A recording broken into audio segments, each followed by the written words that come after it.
Փաշինյանի հակառուսական քաղաքականության պատճառով Ռուսաստանն այլևս չի ընդունում մեր խմիչքները, գյուղմթերքը, ասել են գազն էլ այլևս արտոնյալ գնով չեն տալու։ Քաղաքացին հույս ուներ, որ գոնե իշխանափոխությամբ ռուսների հետ հարաբերությունները կշտկվեին, հիմա ինչ է լինելու։ Պուտինը մեզ գիտես ինչ որ Թիֆլիսի օրը կգնի։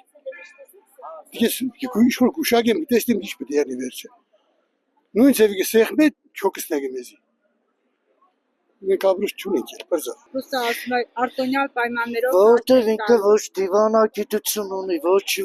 պատուս է, ոչ չգիտեմ, ինքը իրան դարել է Կոլոմբոսի տեղը։ Հայտնագործություն գուզեին է, մենք ինքնիշխան ենք, անկախ ենք, Արցախ կուտանք չգիտեմ, ռուսնդեղ ինչ է կարող է բաներ, մի հատ, ասենք, մանգապարտեզ երեխա է, ինչ է, կանֆետով է խապում Ռուսաստանին։ Հատկապես Ռուսաստանն այսպես մեզ նեղում է, մեր վիճակը երևի ավելի սվադանա։ Հագել արդեն, եկուս մեգելով գազը չտվեց, ծորեն չտեց, մենք 90% Ռուսաստանից ենք ծորենը հացը բերում, մեր միշկը չի ընդունում, բանջարեղենը չի ընդունում, այդ ամեն ինչը փակեց մի պաշտոն մենք պիտի դուժենք։ Անես միշկ ունիմ հայատում ցանած, միշտ ում դիտամ, միշտ ենեմ։ Հա, ասենք 1 կիլո դարը, 1 սենի գարա, դրանով չեն կնա մենք այդ ամբողջ վերջը օգտագործենք։ Մնադիպ ճանա, մեր աշխատանքը մեր վերցրած վարկերը դերտա կորի բիդի։ Պուտինն ասում է գազը արտոնյալ պայմաններով չեք Գազը որ կտրվա Հայաստանը ինչ անելու, կորած երկիր ապսո։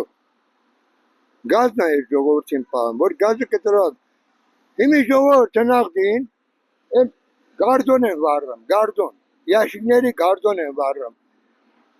50%-ը ըստ լեննականում վագոնչիկների մեջ են ապրում։ Նիկոլին չամտածում դրա համար։ Հենա ճանապարհը փագա։ Այստեղ պրոդուկտը, ջրերը, ամեն ինչ հենա Գուրզիայի սահմանը արդեն 5000-ով ավտոներ կա, բեռնատար ավտոներն փակված։ Կարապետյանը որ ընտրվա, այդ հարցերը կլուծվի։ Բա, կլուծվի, բայց պիտանի, այդ ինչ է։ Առանց Ռուսաստանի մենք յոլա չենք գրա այստեղ։ Թե անվտանգության տեսակետից, թե մնացած հարցեր։ Մենք կկորինք։ Մեր ազգը, մեր պետությունը, եթե Ռուսաստանից անջատվանք մենք կորինք։